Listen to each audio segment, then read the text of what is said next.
Hi, everyone. It's Gail Kendig, and we are still in our 90-day devotional, and we're on day 5. And of course, I'm running late. I don't even know what time it is, 9 o'clock maybe? 9:44. Yikes! I'm supposed to be in bed. Anyway, so much for beauty sleep. No wonder, right? Okay, so day 5. Your purpose is already completed in God. Again, here is the book I'm reading from. 90-day challenge. And so far, I have stayed off of sugar for the whole week. Yay, yay. And coffee. Although I had coffee today one time.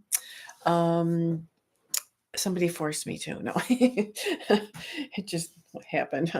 So anyway, doing good. And finished a 3-day seminar for my business. So I'm doing pretty good for my spiritual side, my business side, and my health. Yay!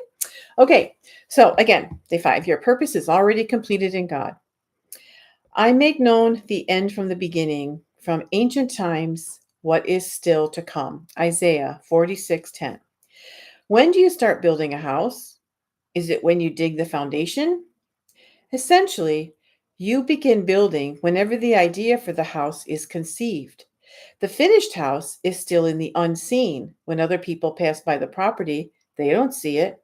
However, to you, who understands and knows what is going to happen, the house is already finished. Digging the foundation is simply the beginning of bringing your purpose to pass. Therefore, as you dig the foundation and somebody asks you, "What are you doing?" your answer is very definite. You point to the architect's rendering of the house and say, "I'm building this."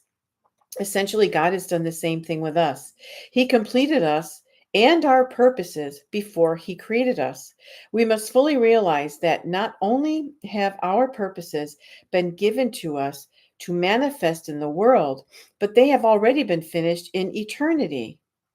And not only does God establish our ends, but He also gives us glimpses of them through the visions He puts in our hearts. The following verses entirely changed my perspective on the fulfillment of vision. I am God and there is no other. I am God and there is none like me. I make known the end from the beginning, from ancient times, what is still to come. I say, my purpose will stand and I will do all that I please. Isaiah 46:9-10. In this scripture, God mentions 2 things that He does. First, sorry, allergic to my cat. He establishes the end before the beginning. This means that He finishes things first in the spiritual realm, and then He goes back and starts them up in the physical realm. Second, He reveals the end result of something when it is just beginning.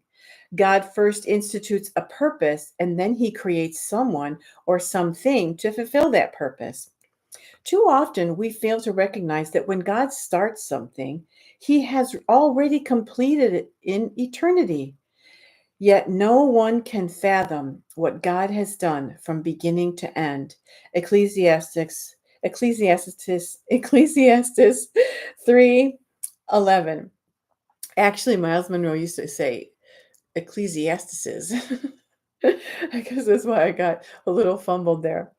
Okay, just a little bit more. We need to remember His order of working. He first tells us what the end of the matter is to be, and then He backs up and begins the process of fulfilling that end.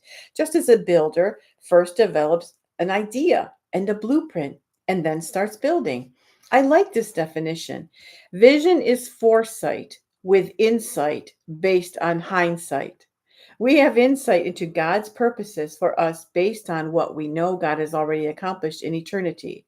We don't know all the details of how our purposes will unfold, but we see their ends because God reveals them to us in the visions He gives us. That is why we can be confident that they will come to pass. So, the thought for this chapter is God first institutes a purpose and then He creates someone or something to fulfill that purpose, which is you. Or it could be a flower, it could be a tree, it could be anything. Readings Isaiah 46:8-13. So, that's it for today. I hope you guys had a great day and I will talk to you tomorrow. Stay beautiful. Ciao.